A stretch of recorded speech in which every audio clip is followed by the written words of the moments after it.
ഉറങ്ങുമ്പോൾ നമ്മുടെ വിരിപ്പൊക്കെ നമ്മളൊന്ന് കുടഞ്ഞു നോക്കാറുണ്ടല്ലേ? കാരണം അതിൽ ഏതെങ്കിലും തരത്തിലുള്ള ജന്തുക്കളൊക്കെ ഉണ്ടെങ്കിൽ അത് ചിലപ്പോൾ നമ്മളെ ആക്രമിച്ചേക്കാം. ഇങ്ങനെ ചെയ്യുന്നത് വളരെ നല്ല ശീലമാണ്. കാരണം നമ്മൾ പോലും അറിയാതെ ഈ ജീവികൾ നമ്മുടെ റൂമിൽ എത്തുകയും അത് നമ്മളെ ആക്രമിക്കുകയും ചെയ്യും. അപ്പോൾ അത്തരത്തിലുള്ള 10 ജീവികളെ കുറിച്ചാണ് ഇന്നത്തെ വീഡിയോയിലൂടെ നമ്മൾ പരിചയപ്പെടാനായി പോകുന്നത്. വീഡിയോയിലേക്ക് പോകുന്നതിന് മുമ്പ് നിങ്ങൾക്കും വീഡിയോ സജസ്റ്റ് ചെയ്യാം താഴെ കമന്റ് ബോക്സിൽ. So let's go to the video.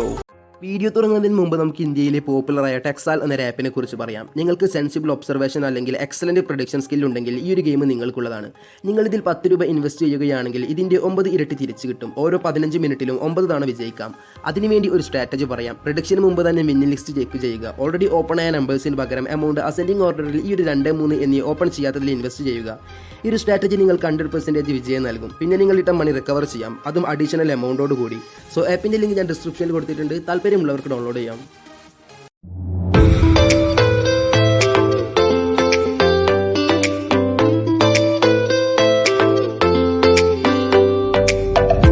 Honey ബീസ്. തേനീച്ചകളൊക്കെ നമ്മുടെ റൂമിലേക്ക് വരുമോ എന്നാവും നിങ്ങൾ ചിന്തിക്കുക. എന്നാൽ നമ്മുടെ വീടിനടുത്ത് വല്ല തേനീച്ചക്കൂടൊക്കെ ഉണ്ടെങ്കിൽ ഒന്ന് സൂക്ഷിക്കുന്നത് നല്ലതായിരിക്കും. കാരണം തേനീച്ചകൾ പല കൂട്ടമായാണ് സഞ്ചരിക്കാറ്. ഏതെങ്കിലും കാരണവശാൽ അത് ജനൽ വഴി നിങ്ങളുടെ റൂമിലേക്ക് കടന്നു വന്നാൽ പിന്നെ എന്തു ചെയ്യും? അത് ചിലപ്പോൾ നിങ്ങളെ ആക്രമിക്കും. അലർജിയും മറ്റു ആരോഗ്യ പ്രശ്നങ്ങളൊക്കെ ഉള്ളവർക്ക് അത് വളരെ വലിയ ഒരു പ്രോബ്ലമായി മാറിയേക്കാം. അതുകൊണ്ട് കഴിയുന്നതും നിങ്ങൾ തേനീച്ചക്കൂടിന്റെ അടുത്തു നിന്നെല്ലാം അകലം പാലിക്കുക. അതുകൂടാതെ തേനീച്ചക്കൂട് നീക്കം ചെയ്യുമ്പോൾ വളരെ സേഫ്റ്റിയും നിങ്ങൾ കരുതിയിരിക്കണം. Number 9 rats. നമ്മുടെ വീടുകളിലൊക്കെ ശല്യക്കാരായി വളർന്നുകൊണ്ടിരിക്കുന്ന ജീവികളാണ് എലികൾ. നമ്മുടെ നാടുകളിൽ അത് ധാരാളം ഉണ്ട് താനും. എന്നാൽ എലികൾ പെരുകുന്നത് അത്ര നല്ല കാര്യമൊന്നുമല്ല. പലതരത്തിലുള്ള രോഗങ്ങൾ മനുഷ്യർക്ക് തരാൻ എലികൾക്കാവും. എലികൾ പരത്തുന്ന രോഗ കാരണം പല മനുഷ്യർക്കും ശ്വാസകോശ അസുഖങ്ങൾ മുതൽ മറ്റു ചില അസുഖങ്ങളും കണ്ടുവരുന്നുണ്ട്. നമ്മുടെ വീടുകളിലെ ചെറിയ വിള്ളലുകളും വിടവുകളും അതുപോലെ സിങ്കുകൾക്ക് കീഴിലുള്ള പൈപ്പുകൾ എന്നിവയ്ക്കിടയിലാണ് എലികൾ വസിക്കുന്നത്. അതുകൊണ്ട് അതെല്ലാം എപ്പോഴും വൃത്തിയാക്കി എലികൾക്ക് നമ്മുടെ വീട്ടിലേക്ക് പ്രവേശനമില്ലെന്ന് നമ്മൾ ഉറപ്പുവരുത്തേണ്ടതാണ്. Number 8 spiders. 8 കാലികളോ? അതൊക്കെ വളരെ ചെറിയ കാര്യമല്ലേ എന്നാവും നിങ്ങൾ ചിന്തിക്കുക. എന്നാൽ അങ്ങനെ ചിന്തിക്കാൻ വരട്ടെ. അത്താഴം മുടക്കാൻ നീർക്കോലി മതി എന്ന് പറയുന്ന പോലെ ഒരു ചിലന്തി മതി നമ്മുടെ അത്താഴം മുടക്കാൻ. 8 കാലികൾ പൊതുവെ മനുഷ്യനെ കടിക്കുന്നത് വളരെ അപൂർവമാണ്. എന്നാൽ അവ കടിച്ചു കഴിഞ്ഞാൽ പലതരത്തിലുള്ള ആരോഗ്യ പ്രശ്നങ്ങൾ നമുക്ക് വന്നേക്കാം. വളരെ അപൂർവമാണെങ്കിലും ഇന്ത്യയിൽ തന്നെ ഒട്ടനവധി സ്പൈഡർ ബൈറ്റുകൾ റിപ്പോർട്ട് ചെയ്തിട്ടുണ്ട്. അതുകൊണ്ട് നിങ്ങളുടെ വീടുകളിൽ ചിലന്തി ഉണ്ടെങ്കിലും അതിനെ നമ്മുടെ റൂമുകളിൽ വളരാൻ അനുവദിക്കരുത്.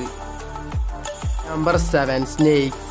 പാമ്പുകളൊക്കെ നമ്മുടെ വീടുകൾക്കുള്ളിൽ കയറുമോ എന്ന് പറയുന്നവരോട് നിങ്ങൾ ബാബ സുരേഷ് ഏട്ടന്റെ വീഡിയോ ഒന്ന് കണ്ടു നോക്കണം. എത്ര പാമ്പുകളെയാണ് അദ്ദേഹം വീടുകൾക്കുള്ളിൽ നിന്ന് പിടിച്ചിട്ടുള്ളത്. പാമ്പുകൾ 2 തരത്തിലുണ്ട്, വിഷമുള്ളതും വിഷമില്ലാത്തതും. വിഷമില്ലാത്തത് കടിച്ചാൽ അത്രക്ക് കുഴപ്പമൊന്നും ഉണ്ടാവില്ല. എന്നാൽ വിഷമുള്ളത് കടിച്ചാലോ അത് ചിലപ്പോൾ ബ്ലീഡിങ്, ഹൈപ്പർ ടെൻഷൻ, എന്തിന് മരണത്തിന് വരെ കാരണമാകുന്നു. ഇന്ത്യയിൽ തന്നെ 1.2 മില്യൺ ആളുകളാണ് പ്രതിവർഷവും പാമ്പ് കടിയേറ്റ് മരിക്കുന്നത്. അതുകൊണ്ട് വീടും പരിസരവും എപ്പോഴും വൃത്തിയായി സൂക്ഷിക്കുക. പാമ്പുകളെ വീട്ടിൽ കയറാൻ അനുവദിക്കാതിരിക്കുക. Number 6 scorpions. പാമ്പുകളെ പോലെ ഡേഞ്ചർ ആയിട്ടുള്ള മറ്റൊരു ജീവിവർഗമാണ് തേളുകൾ. ഇതിനെയും നമ്മുടെ നാടുകളിൽ ധാരാളമായി കാണുവാൻ സാധിക്കും. പ്രത്യേകിച്ച് ഇത് ഒളിഞ്ഞിരിക്കുന്നത് നമ്മൾ അറിയുക പോലുമില്ല. എന്നാൽ ഇതിന്റെ ഒരു കടി കിട്ടിയാലോ അത് സഹിക്കാവുന്നതിലും അപ്പുറമാണ്. കടിക്കുകയല്ല, വാലുകൊണ്ട് കുത്തുകയാണ് ചെയ്യാറ്. മരണം അങ്ങനെ സംഭവിക്കില്ലെങ്കിലും വേദന അസഹനീയമാണ്. ഏകദേശം 1 സെന്റിമീറ്റർ മുതൽ 20 സെന്റിമീറ്റർ വരെ നീളമുള്ള തേളുകൾ ഇന്ന് ലോകത്തുണ്ട്. അതുകൊണ്ട് കഴിയുന്നതും തേളുകളെ നിങ്ങൾ സൂക്ഷിക്കുക. തേളുകളെ കാണുമ്പോൾ ഒഴിഞ്ഞു മാറാനായി ശ്രമിക്കുക. Number 5 bats. വവ്വാലുകളോ? അതെ, വവ്വാലുകൾ തന്നെ. ആൾതാമസമില്ലാത്ത വീടുകളിലാണ് ഇവയെ കൂടുതലായി കാണുന്നത്. എന്നാൽ ഇവ പരത്തുന്ന രോഗങ്ങളെക്കുറിച്ച് ഞാൻ പറയാതെ തന്നെ നിങ്ങൾക്കറിയാമല്ലോ. പലതരത്തിലുള്ള രോഗങ്ങൾ മനുഷ്യരിലേക്ക് എത്തിക്കാൻ മിടുക്കന്മാരാണിവർ.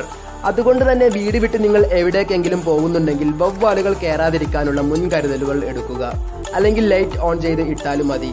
ഓടുകളിട്ട വീടുകളാണ് ഇവരുടെ മെയിൻ ആയിട്ടുള്ള അണ്ടർവേൾഡ്.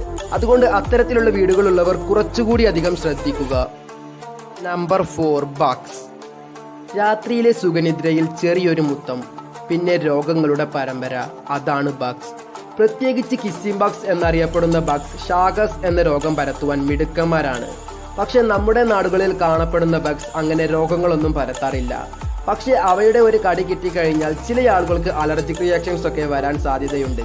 പ്രത്യേകിച്ച് നമ്മുടെ വീടുകളിലൊക്കെ ധാരാളമായി ഇവ കടന്നു വരാറുണ്ട്. അപ്പോൾ കിടക്കുന്നതിന് മുമ്പ് കിടക്കയിലൊക്കെ ഇത് ഉണ്ടോ എന്ന് പരിശോധിക്കുന്നത് വളരെ നല്ല കാര്യമാണ്. നമ്പർ 3, ആൻസ്. ഉറുമ്പുകളൊക്കെ നമ്മുടെ റൂമിൽ കയറിയാൽ നമ്മൾ മൈൻഡ് ചെയ്യുക പോലുമില്ല. എന്നാൽ ഒരു കട്ടുറുമ്പോ അല്ലെങ്കിൽ റെഡ് ഫയറാൻഡോ ആണ് കയറുന്നതെങ്കിൽ നമ്മൾ ഇത്തിരി സൂക്ഷിക്കണം.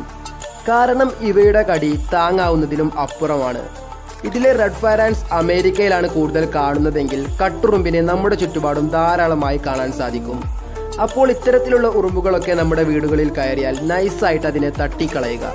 കൊല്ലുകയൊന്നും വേണ്ട, പുറത്തേക്കൊന്ന് തട്ടിക്കളഞ്ഞാൽ മതി. Number 2, house centipedes. നമ്മുടെ നാടുകളിൽ പഴുതാര, കരിങ്കണ്ണി എന്നൊക്കെ വിളിക്കാറുണ്ട്. ചില നാടുകളിൽ കരിക്കുന്നൻ എന്നും അറിയപ്പെടാറുണ്ട്. പൊതുവെ ഇവയെ കണ്ടാൽ നമ്മൾ അടിച്ചു കൊല്ലാറാണ് പതിവ്. കാരണം അനുഭവം കൊണ്ട് പറയണേണ്, ഭയങ്കര വേദനയാണ്. നമ്മുടെ വീടുകളിലെ ചെറിയ വിടവുകൾ മതി ഇതിന് താമസിക്കാൻ. അപ്പോൾ കഴിയുന്നതും ഇവയെ കണ്ടാൽ നമ്മൾ സ്കൂട്ടാവുക, അല്ലെങ്കിൽ ഇവയെ സ്കൂട്ടാക്കുക. Number 1, mosquitoes. ഒന്നാം സ്ഥാനം മറ്റാർക്കുമല്ല, കൊതുകുകൾക്ക് തന്നെ. നമ്മുടെയൊക്കെ മെയിൻ ശത്രു. ദിവസവും എത്ര കൊതുകുകളാണ് നമ്മുടെ വീട്ടിൽ എത്തുന്നത് എന്ന് ചിന്തിച്ചു നോക്കിയിട്ടുണ്ടോ? ഇത് പറയുമ്പോൾ തന്നെ ഒരു കൊതുക് എന്നെ വന്ന് കടിക്കുന്നുണ്ട്. സാധാരണ കൊതുകുകളുടെ കടി വേദനയുണ്ടാക്കുന്നില്ലെങ്കിലും ഒട്ടനവധി രോഗങ്ങൾ സൃഷ്ടിക്കാൻ അതിനാകും. എന്തിന്, വൈറസ് കൊന്ന ആളുകളെക്കാൾ എത്രയോ കൂടുതലാണ് കൊതുകുകൾ കൊന്ന ആളുകൾ. ഇന്ന് കൊതുകിനെ തുരത്താൻ പലതരത്തിലുള്ള കണ്ടുപിടുത്തങ്ങളുണ്ട്. ഉദാഹരണത്തിന് കൊതുക് വലകൾ, കൊതുക് തിരികൾ, അങ്ങനെയെല്ലാം. എന്നാൽ നമ്മുടെ പരിസരം വൃത്തിയാക്കുക വഴിയാണ് കൊതുകുകൾ നശിക്കാനുള്ള ഏറ്റവും മികച്ച മാർഗം. അപ്പോൾ നമ്മുടെ വീടുകളിലേക്ക് കയറി വരാൻ സാധ്യതയുള്ള 10 ജീവികളെ കുറിച്ചാണ് ഇന്നത്തെ വീഡിയോയിലൂടെ നമ്മൾ പരിചയപ്പെട്ടിട്ടുള്ളത്. തീർച്ചയായും ഈ ജീവികളെ കുറിച്ച് നിങ്ങൾ കേട്ടിട്ടുണ്ടാവും, നിങ്ങൾ കണ്ടിട്ടുമുണ്ടാവും. സോ നിങ്ങൾക്ക് ഈ ഒരു വീഡിയോയും ഈ ഒരു ചാനലും ഇഷ്ടമായിട്ടുണ്ടെങ്കിൽ നിങ്ങൾ തീർച്ചയായും ലൈക്ക് ചെയ്യുക, ഷെയർ ചെയ്യുക, ഒപ്പം സബ്സ്ക്രൈബ് കൂടി ചെയ്യുക. അപ്പോൾ മറ്റൊരു വീഡിയോയുമായി കാണുന്നത് വരേക്കും ബൈ.